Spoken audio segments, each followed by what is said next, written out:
For this week's Up and Vanish discussion post, episodes 16 through 18, I feel like these episodes dig deeper on the other episodes. We didn't really get new information. It like reflects on how this case was like silent for so many years, but like how Up and Vanish made it come back and get its justice, like for Tara. Like how Payne Lindsay reflects on how like the attention of this case has suddenly received after years of silence. And I feel like this was like a huge help because like all the fame that this podcast has gotten, it has helped get like more I feel like if Payne didn't bring this case back alive, I feel like it would still it would still be in the cold and like no one would have gotten arrested. So I feel like he did a big help in this case as well.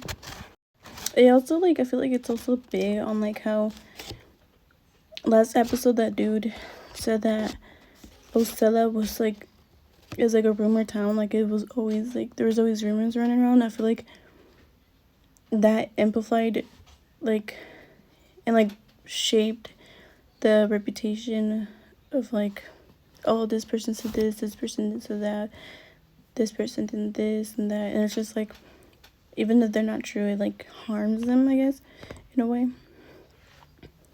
And also when they the deal and stuff on the second episode, it was kind of interesting hearing about how burglary, going into a home, isn't just only about theft, but more in okay, so yeah, in Georgia, it doesn't have to be a theft. He entered her home with an intent, and I feel like that's for them it's good enough to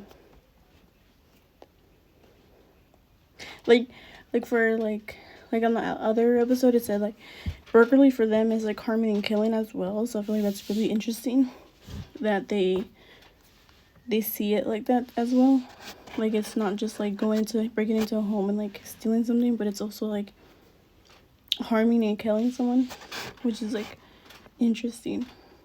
This case also relies heavily on witness statements, and we haven't even gotten any forensic evidence either in this case, which is interesting.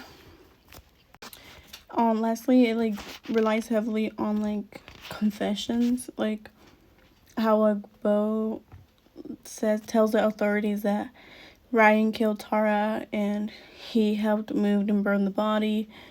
He also said that alcohol played a role in the night's chaos, which is interesting. So he was his accomplices, which is interesting. Another thing I found interesting is that Bo made a deal to exchange information for it's what yeah, I found that interesting as well.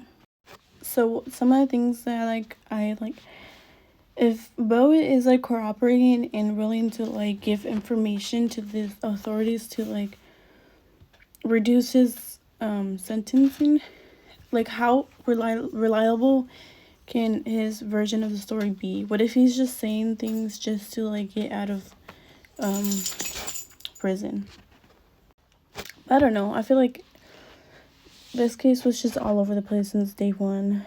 But I feel Payne didn't have a reasonable to bring back this case up from the cold and to solve it. But I feel this also they're just relying on what this person says and what that person says, and you don't even know that's true. But yeah, those are my thoughts for this week's.